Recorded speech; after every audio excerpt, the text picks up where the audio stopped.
أعوذ بالله من الشيطان الرجيم بسم الله الرحمن الرحيم أفحسبتم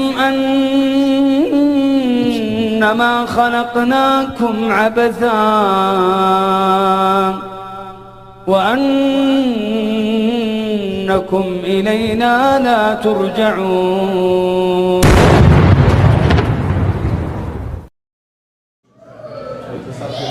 Wassalatu wassalamu ala rasulillah.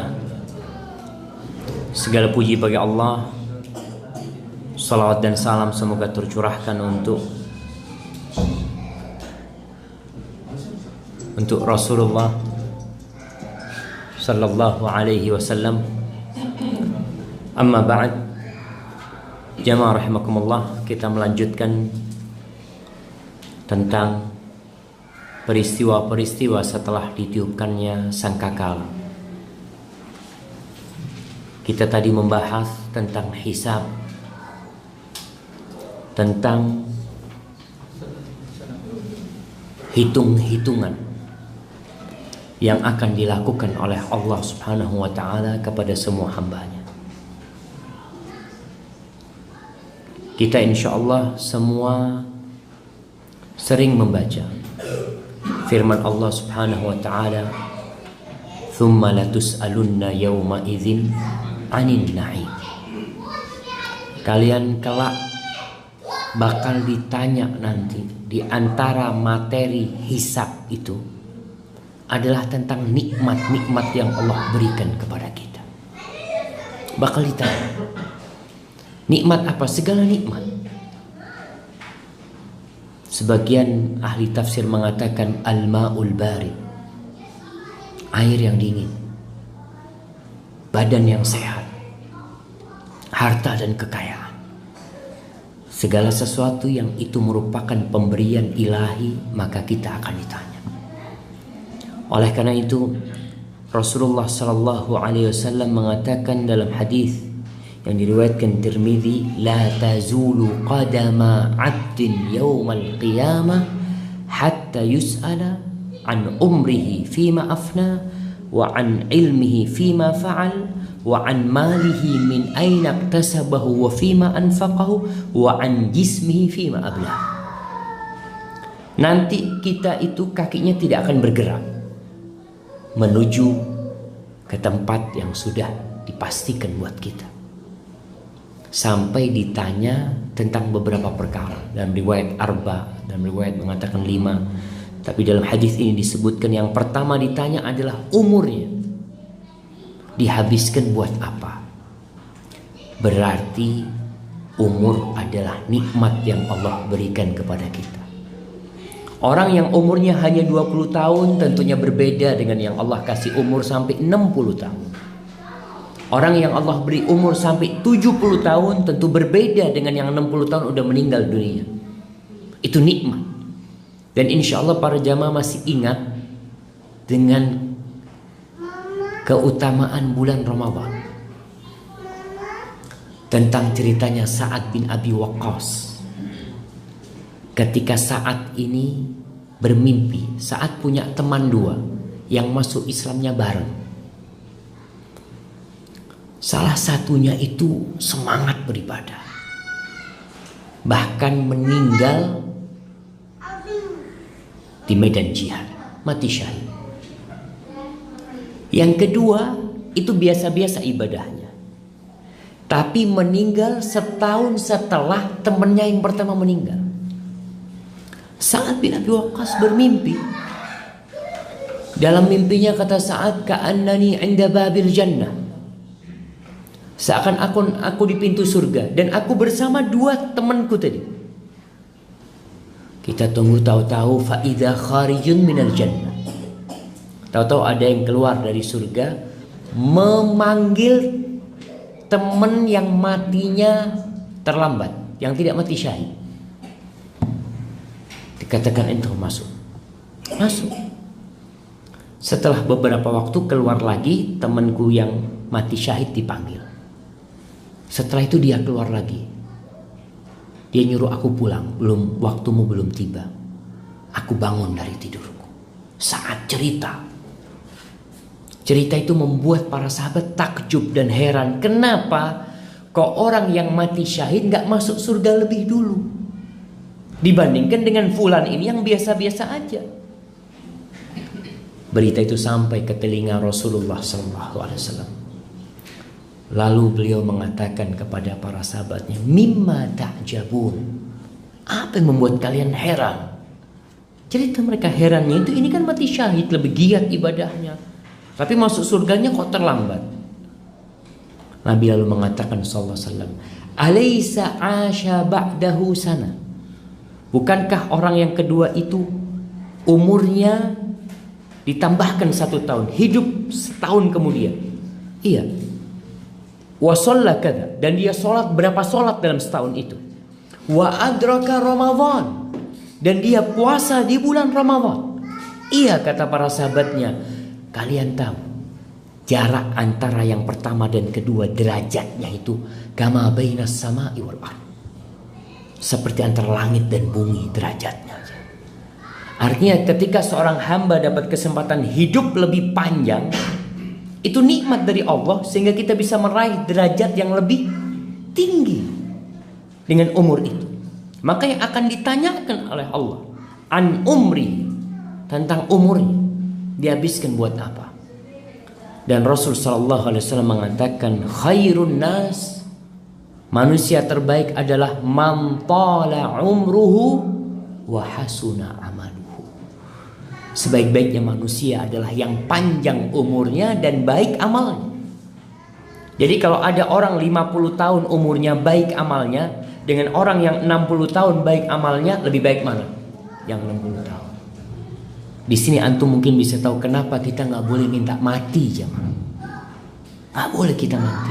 Kalau harus, maka doa kita bukan minta mati, tapi kita minta, ya Allah, kalau kehidupan itu baik buat aku, maka hidupkan aku. Tapi kalau kematian itu baik buat aku, maka matikan aku. Bukan kita minta kematian itu secara langsung, karena kita nggak tahu mana yang terbaik buat kita. Maka ingat, umur akan ditanya.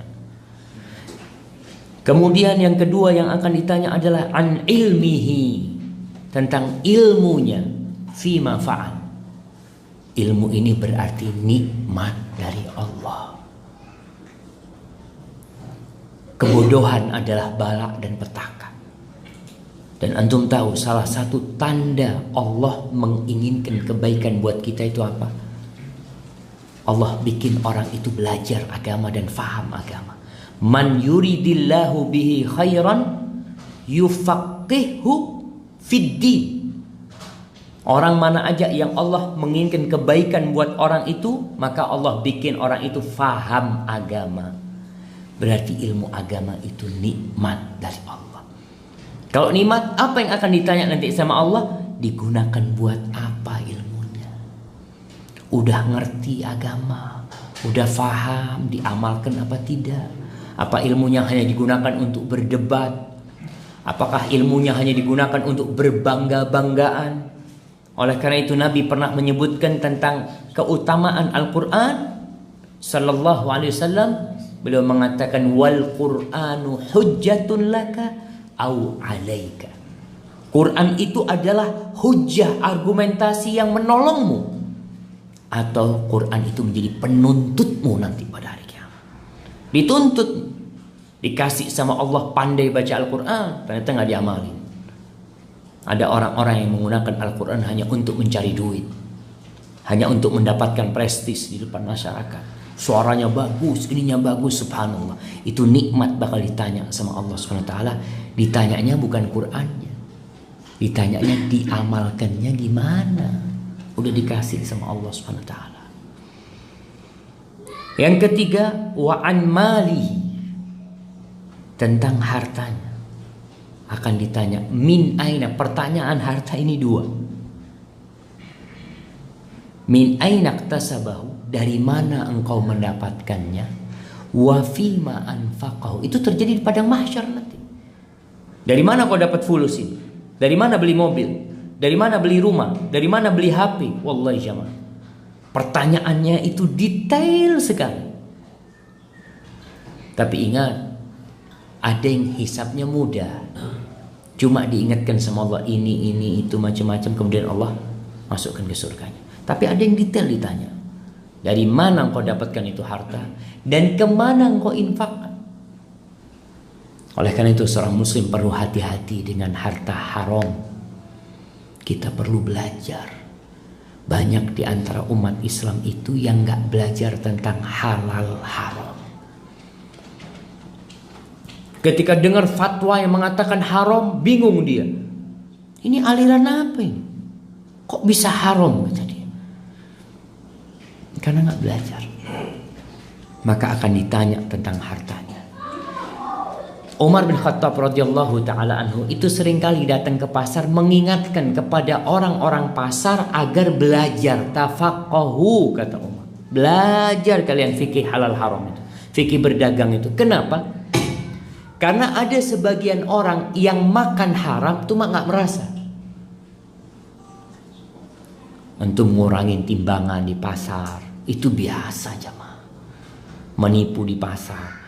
Di pasar di sini, wallahu alam, di Madinah dulu, di Madinah kita lihat, masya Allah, kalau beli tomat yang di atasnya mesti bagus-bagus, dibuka yang bawahnya kecil-kecil.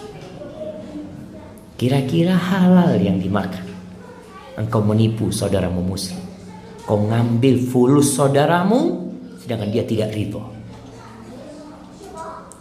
Maka kita diperintahkan, jangan sampai membawa ke dalam rumah ini harta yang haram. Disebutkan bahwasanya oleh Nabi SAW atau riwayat dari Abu Bakar As-Siddiq, ayyuma lahmin nabata min suhtin fannaru awla. Daging mana saja yang tumbuh dari yang haram, neraka tempat. Maka pertanyaan nanti yang terakhir akan ditanya wa an jismihi fima abla. Akan ditanya tentang tubuhnya digunakan untuk apa. Tubuh kita ini melalui fase yang berbeda. Ada fase muda, Allah kasih kekuatan lebih kepadamu. Antum gunakan untuk apa? Kalau tua pantas sudah nggak kuat. Tapi kalau masih muda, ini yang akan ditanya secara khusus nantinya. Dan tentang tubuh itu secara umum digunakan untuk apa?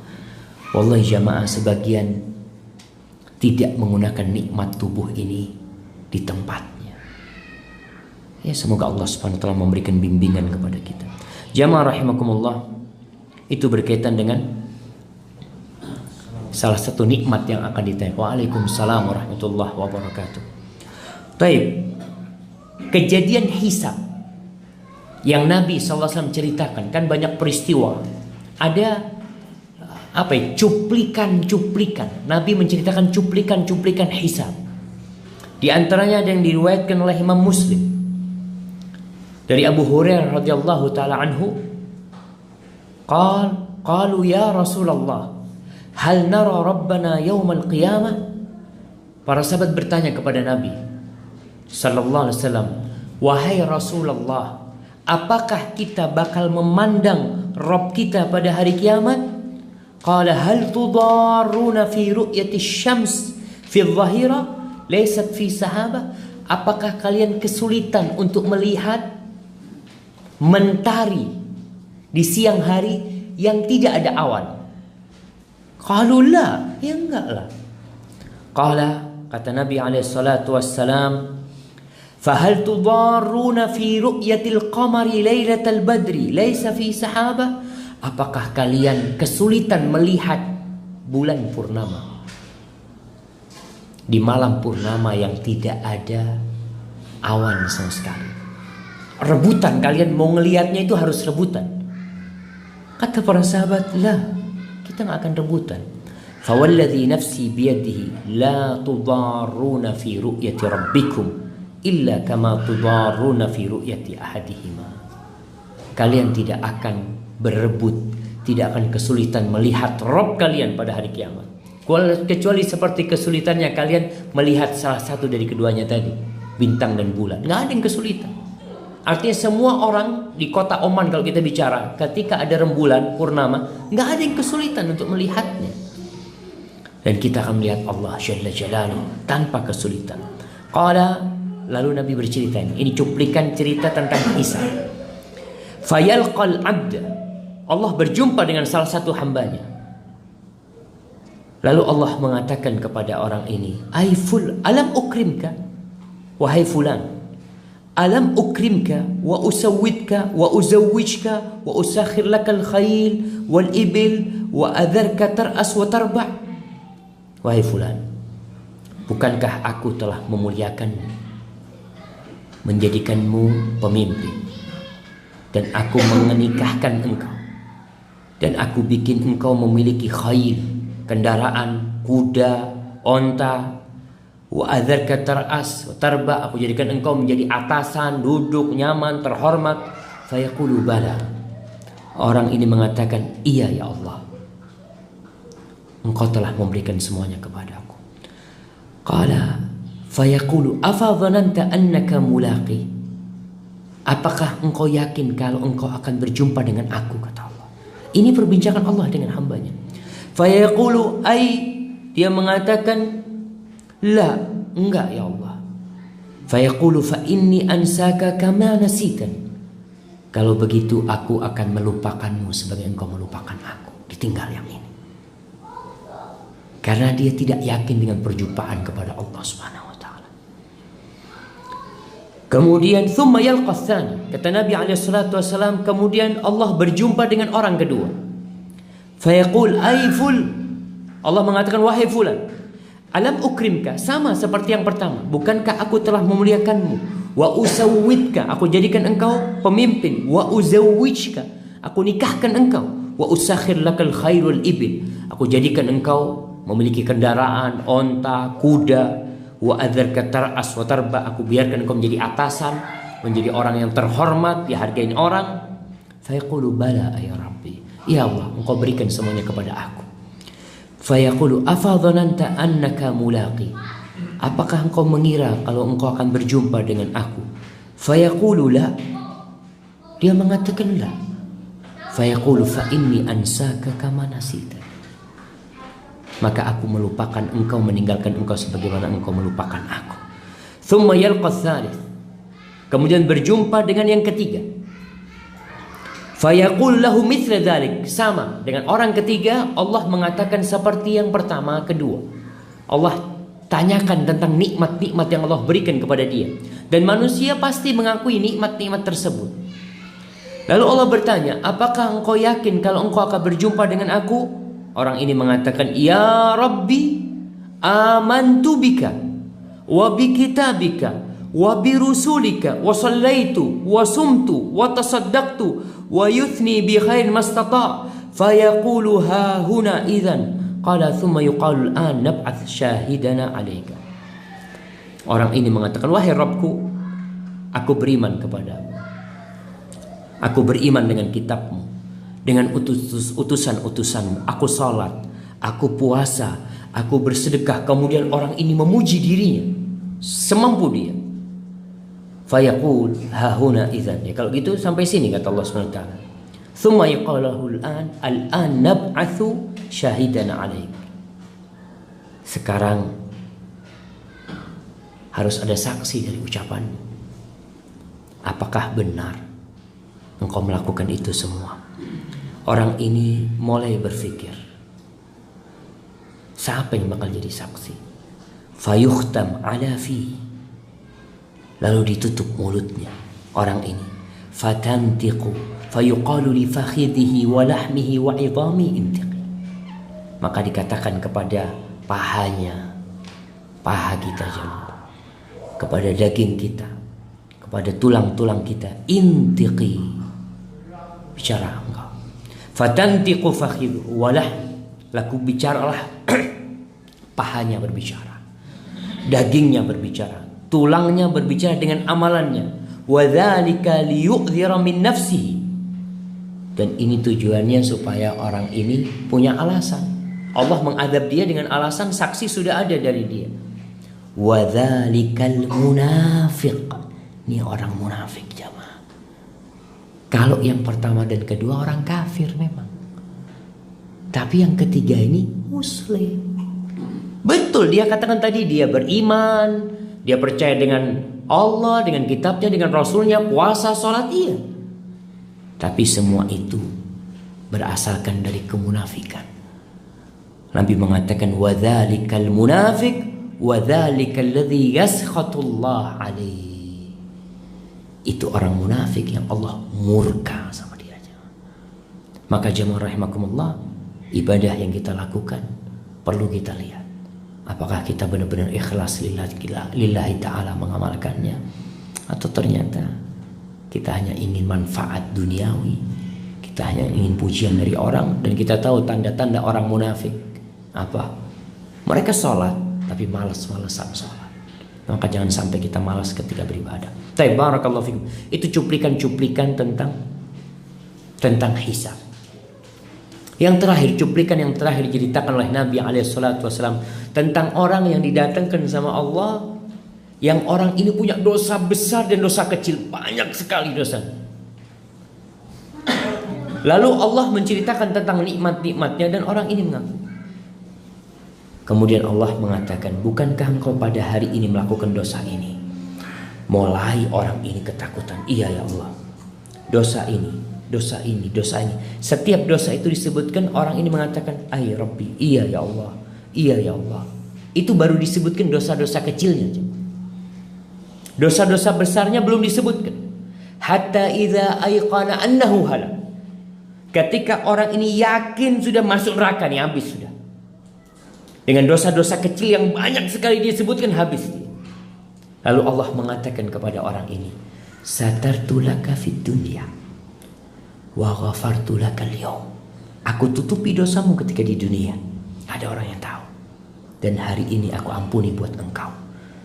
Wa abdaltu laka, dan aku ganti dosa-dosa itu semuanya jadi pahala buat engkau. Apa kata orang ini? Ay Rabb, wahai Rabb, di catatan tadi kok nggak ada dosa-dosa besar ana, kata dia. Kenapa dia mengatakan itu? Karena Allah merubah dosa-dosa kecilnya sebagai pahala, maka dia kepingin supaya dosa besarnya diganti pahala juga, supaya tambah besar derajatnya. Ketika itu Rasulullah SAW tertawa, karena Allah tertawa ketika melihat orang ini, bagaimana dia mengingat dosa-dosa besarnya supaya dijadikan pahala. Itu beberapa cuplikan dari hisab kelak pada hari kiamat. Baik. Kemudian pembagian rapot. Kenapa harus dibagikan rapot jamaah? Supaya orang baca sendiri. Peristiwa hisab itu kan diingatkan. Artinya secara lisan. Engkau melakukan ini, engkau melakukan ini, iya, iya, iya, iya. Allah ingin semua orang itu melihat amalnya dengan sendirinya. Maka nanti Allah katakan, Iqra kitabaka kafa binafsikal yawma alaika hasiba. Baca kitabmu, baca, rapot itu baca. Kalau umpamanya seorang ustadz ngomong sama muridnya, sama santrinya, fulan engkau gagal dalam pelajaran ini dapat nilai sekian sekian sekian, tapi dia kan belum melihat, hanya informasi. Bagaimana ketika dia melihat, semakin yakin. Nggak bisa lagi dia ngomong macam-macam karena sudah tertulis di depannya. Pada waktu penantian pembagian rapot ini, yang kita tahu ada 3 tempat orang yang tidak ingat dengan siapa-siapa. Salah satunya ketika rapot itu dibagikan, orang-orang menanti hasil dari pembagian rapot itu. Semua umat duduk di lututnya. Duduk di lututnya. Seperti apa duduk di lututnya? Berlutut jemaah. Seperti apa berlutut jemaah? Ada yang berlutut di sini? Coba. Nah, kira-kira berlutut seperti ini jemaah. Allah mengatakan di surah Al-Jathiyah. Jathiyah itu artinya orang-orang yang berlutut. Ayat 28 Allah mengatakan, wa tara kulla ummatin jathiyah kullu ummatin tud'a ila kitabiha al-yawma tujzawna ma kuntum ta'malun. Pada hari itu kamu lihat tiap-tiap umat berlutut. Berapa jumlahnya? Subhanallah. Antum memang melihat orang berlutut ini lebih beretika apa orang yang duduknya bersila? Lebih beretika mana? Berlutut apa bersila? Bapak Ahmad, kok sekarang ganti berlutut? Nggak ada hadiah buat orang yang berlutut. Nah, berlutut. Ingat kisahnya Jibril ketika datang bertanya kepada Nabi SAW tentang Islam, iman, ihsan. Bagaimana kondisi Jibril? Berlutut. Bahkan dia letakkan tangannya di atas pahanya. Posisi yang benar-benar menghormati orang yang di depan. Sampai lututnya itu menempel dengan lutut Rasulullah SAW. Nanti ketika pembagian rapot semua umat berlutut. Dikatakan di sini kullu ummatin tud'a ila kitabiyah. Tiap-tiap umat dipanggil untuk melihat buku catatan amal. Semuanya akan dipanggil. Tapi posisi menunggu itu dalam posisi berlutut. Dan berlutut itu capek jamaah. Berapa lama bertahan antum berlutut? 1 jam? Aduh, nggak nyampe lah. Udah keringgingan apa? Udah kesemutan semua. Tapi Allah bikin seperti itu semuanya dalam kondisi ketakutan dan duduknya seperti itu. Semua akan dipanggil untuk melihat buku catatan amalnya. Al-yaum, hari ini kalian akan diberi balasan terhadap apa yang kalian amalkan. Baik, dalam posisi seperti itu lembaran-lembaran itu berterbangan. Rapot itu dilemparkan. Orang itu mengambil kitabnya dan kitab itu menjemput dia. Artinya semua orang nggak bisa ngambil kitabnya orang lain. Nggak bisa. Semua akan mendapatkan kitabnya masing-masing. Sebagian mendapatkan dengan tangan kanannya, sebagian dengan tangan kirinya, dan dari balik punggungnya. Jadi tangan kanannya ini nggak bisa ngambil jemaah. Jadi posisinya itu kitab itu diberikan dari belakang dan dia harus ngambil dengan tangan kirinya. Na'udzubillah min dzalik. Lalu setelah dapat, apakah cukup dipegang? Enggak. Allah mengatakan iqra kitabaka, baca. Sekarang baca. Sehingga tahu hasilnya. Allah bercerita tentang mereka yang diberi dengan tangan kanannya. Apa kata Allah di surat Al-Haqqah ayat 20, ayat 19 ya. Allah mengatakan fa amma man utiya kitabahu biyaminihi fayaqulu ha'umqra'u kitabiyah. Adapun orang yang mendapatkan kitabnya dengan tangan kanannya, fayaqul, maka orang ini dia spontanitas mendapatkan kitab dengan tangan kanannya sudah tahu kalau hasilnya baik. Udah tahu. Maka dia bukan membaca sendiri.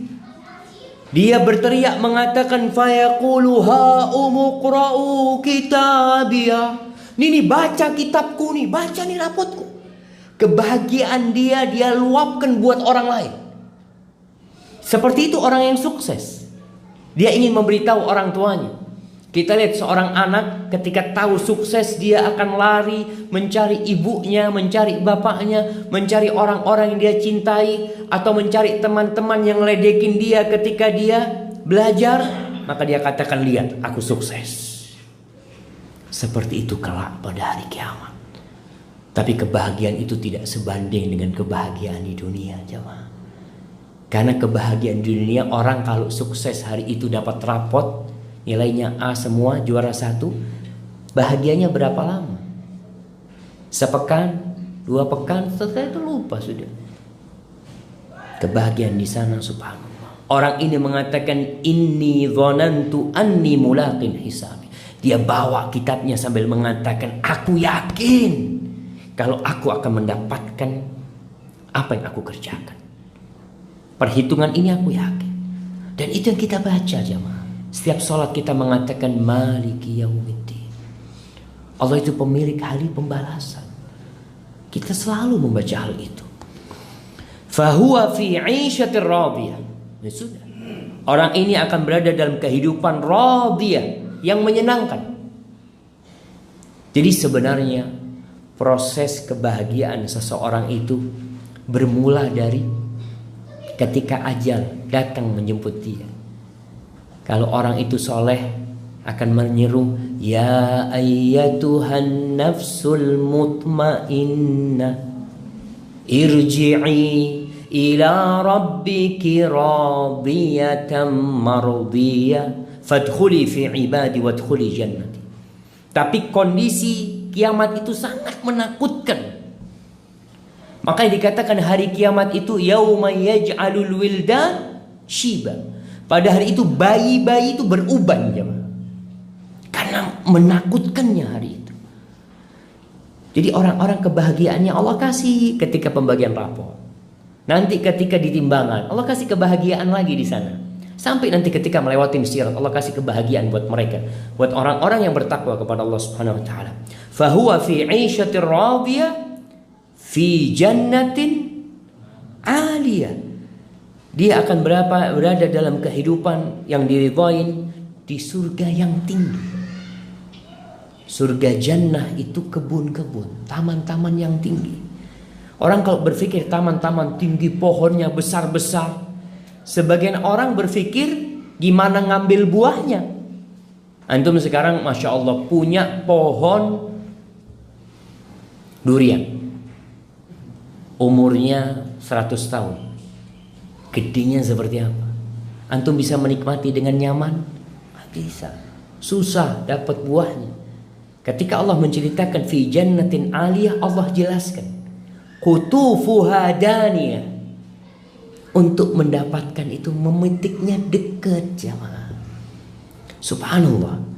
Di Indonesia itu ada wisata petik durian.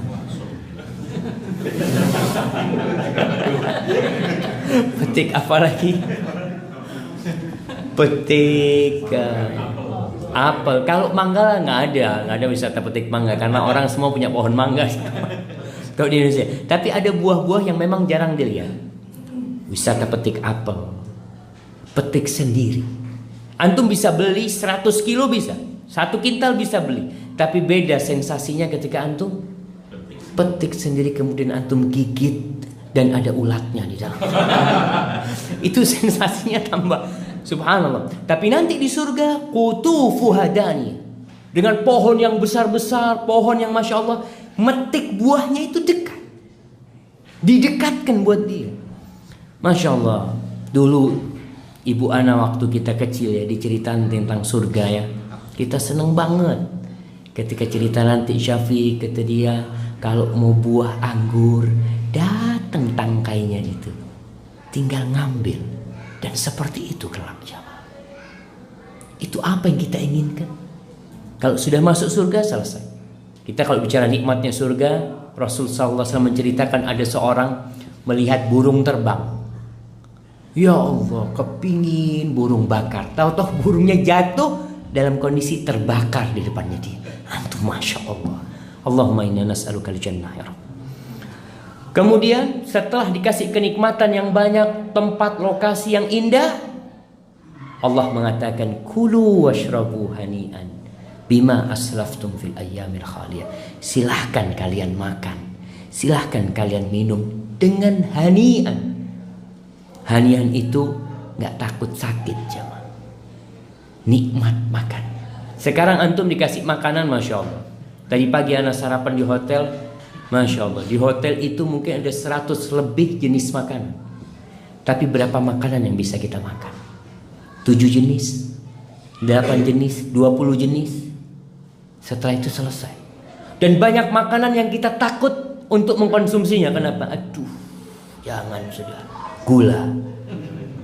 Ada yang kalau mau makan ambil suntikan, makan macam-macam nggak apa. Bismillah. Nah, makan nggak hanian, enggak. Makan penuh ketakutan, penuh kekhawatiran. Kadangkala ada makan malamnya sudah berasa, kakinya mulai cenut-cenut. linu-linu yang kena asam urat, ada yang darahnya naik, ada macam-macam. Nggak nikmat makanan di dunia ini, jemaah. Tapi di surga hani'an bima aslaftum fil ayyamil khaliyah. Kenapa ya? Karena kalian pada hari-hari yang kosong dulu itu, hari-hari yang berlalu kalian isi dengan amalan-amalan kebajikan. Itu yang dapat rapotnya dengan tangan kanannya. Adapun yang dapat dengan tangan kirinya. Apa kata Allah di ayat selanjutnya? Allah mengatakan wa amma man utiya kitabahu bishimalihi fayaqulu ya laitani lam uta kitabiyah. Adapun orang yang mendapatkan kitabnya, rapotnya dengan tangan kirinya, apa kata dia? Dia nggak perlu buka. Dia dapat dengan tangan kirinya langsung berkata, ya laitani lam uta kitabiyah. Andai kata aku tidak mendapatkan kitabku ini. Artinya apa? Dia mati. Dia ingin seperti binatang-binatang yang dijadikan debu, nggak berlanjut ke hisab sini.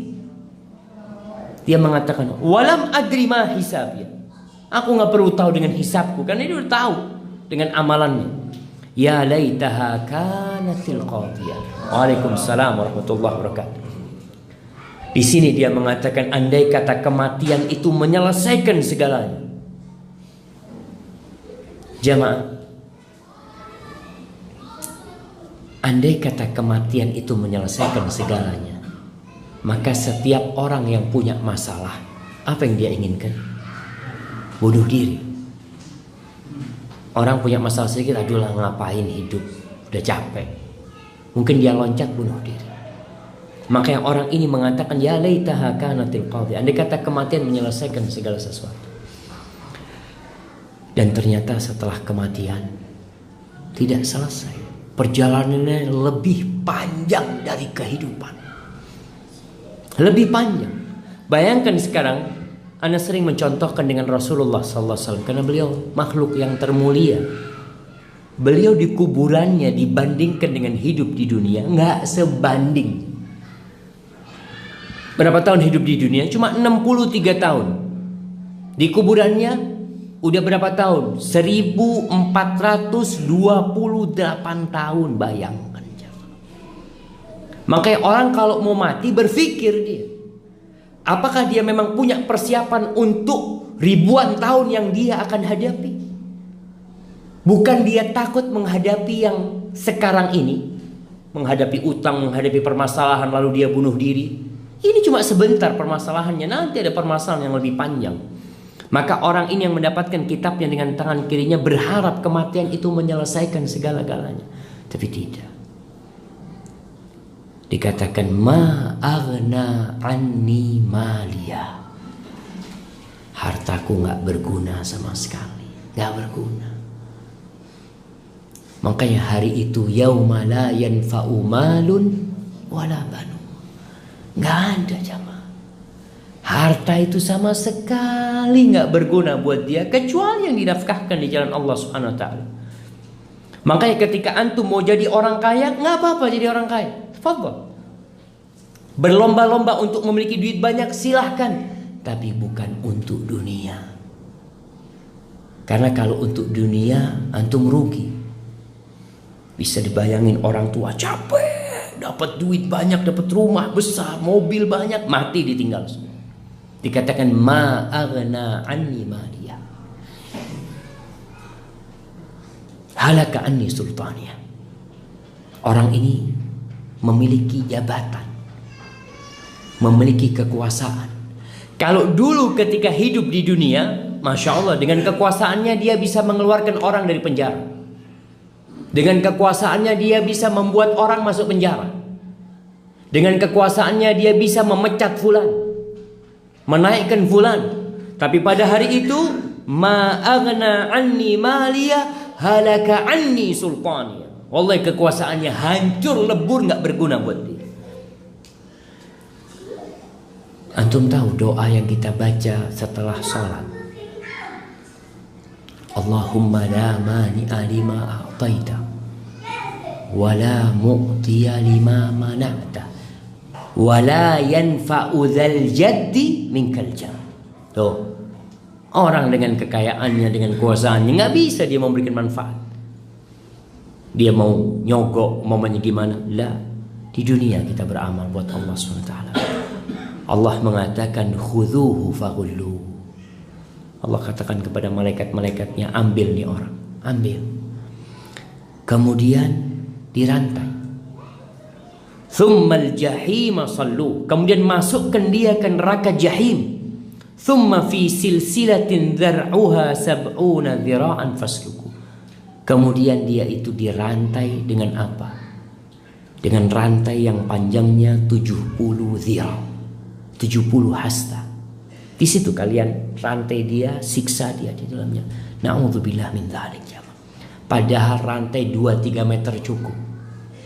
Tapi Allah ingin memberikan siksaan yang lebih kepada orang itu jamaah. Ini yang mendapatkan kitabnya dengan tangan kirinya. Ahibati fillah, sidang dilanjutkan setelah pembagian rapot tersebut. Suka dan duka terlihat di padang mahsyar. Setelah pembagian rapot mungkin anak menjumpai orang tuanya karena sudah selesai. Mungkin dia bercerita kepada orang lain. Ketegangannya sudah hilang. Tapi tidak berlangsung lama mereka santai. Karena mereka akan digiring menuju kemana? Mizan. Digiring menuju timbangan. Sekarang akan ada timbangan. Banyak timbangan. Bukan satu timbangan yang Allah letakkan di padang mahsyar. Karena jumlah manusianya banyak pada waktu itu. Allah menyebutkan, Allah, surat apa? Surat ke-21 jamaah.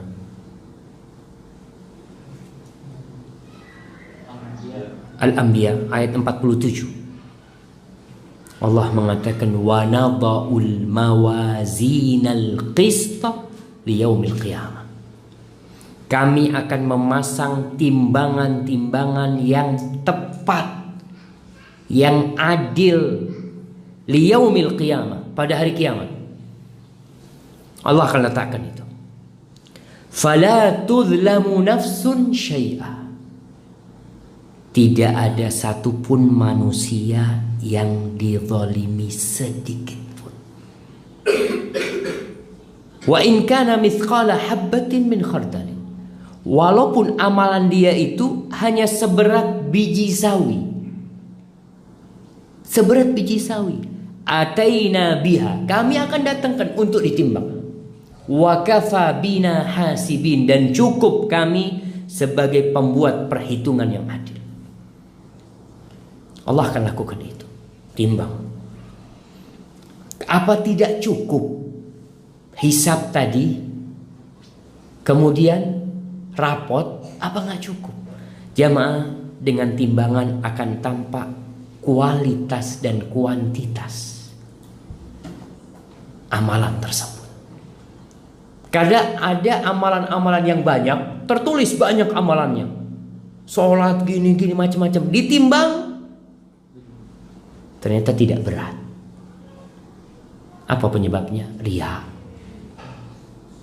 Ditimbang, ditolak. Oh, nggak bisa ditimbang nih. Kenapa? Karena tidak sesuai dengan ajaran Rasulullah SAW. Sholat subuh 4 rakaat. Karena semangat anak mau sholat subuh 4 rakaat, nggak ada, ditolak sama Allah SWT. Maka timbangan itu untuk melihat kuantitas dan kualitasnya. Berapa banyak? Oke, banyak. Karena nanti ada amalan-amalan subhanallah yang Allah katakan wa qadimna ila ma amilu min amalin faja'alnahu haba'an manthura. Kami datangkan amalan mereka nanti. Apa yang mereka kerjakan, lalu kami jadikan debu yang berterbangan. Enggak ada bobotnya tuh amal. Untuk memberikan balasan yang pantas, yang sesuai. Karena kadangkala besar tapi ringan, kecil tapi berat. Maka dari mana kita akan bisa melihat ini banyak ringan dan ini sedikit berat? Dengan ditimbang. Yang ditimbang apanya? Semuanya ditimbang. Pelaku amalan itu ditimbang, orangnya ditimbang, amalannya ditimbang. Gimana Ustaz amalan bisa ditimbang? Antum sering dengar hadis Nabi SAW. Pahala sholat jenazah itu seperti apa? Man shalla 'alal janazah falahu qirat. Barang siapa sholat jenazah, dia mendapatkan 1 qirat.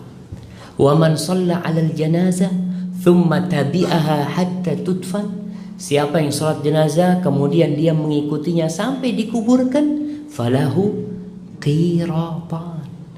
Dia dapat 2 qirat. Artinya ditimbang itu amalannya ditimbang. Menjadi qiratnya seperti itu yang ditimbang nanti. Orang yang sedekah. Ingat seorang sahabat yang pernah sedekah 1 ekor onta. Dia datang kepada Nabi SAW, ya Rasulullah, hadhihi fi sabilillah. Wahai Rasul SAW, ini onta di jalan Allah. Onta itu sudah pakai pelana, udah lengkap, udah tinggal ditunggangin untuk perang. Apa kata Nabi SAW? Laha biha yaumal qiyamah 700 naqah. Engkau nanti akan mendapatkan pada hari kiamat berapa onta? 700 ekor onta. Jadi yang ada di timbangannya berapa? 700 ekor onta. Itu yang akan ditimbang. Itu yang akan tercatat. 1 dicatat 700, dicatat 10. Wallahu wasi'un alim. Allah maha luas ya ma. Jadi amalan ditimbang, pelakunya ditimbang. Berkaitan dengan pelaku, antum ingat dengan hadis Abdullah bin Mas'ud radhiyallahu taala anhu. Ketika Abdullah bin Mas'ud disuruh metik siwak dari pohon arok, kemudian dia naik ke atas, ada angin yang bertiup, akhirnya goyang-goyang dia. Karena Abdullah bin Mas'ud ini orangnya kecil, kurus ya, jadi perawakannya itu ya Allah, mungkin orang melihatnya kesian. Itu Abdullah bin Mas'ud radhiyallahu taala anhu. Dia pengembala kambing dulu di Mekah. Dia bukan orang yang punya kerabat yang terhormat, ya enggak. Ketika naik ke pohon itu, tersingkaplah betisnya, sarungnya yang dia pakai itu kena angin, tersingkap betisnya. Para sahabat pada ketawa-ketawa. Oh, ketawa-ketawa mereka. Nabi bertanya kepada mereka, mimma tadhakun? Apa yang membuat kalian tertawa?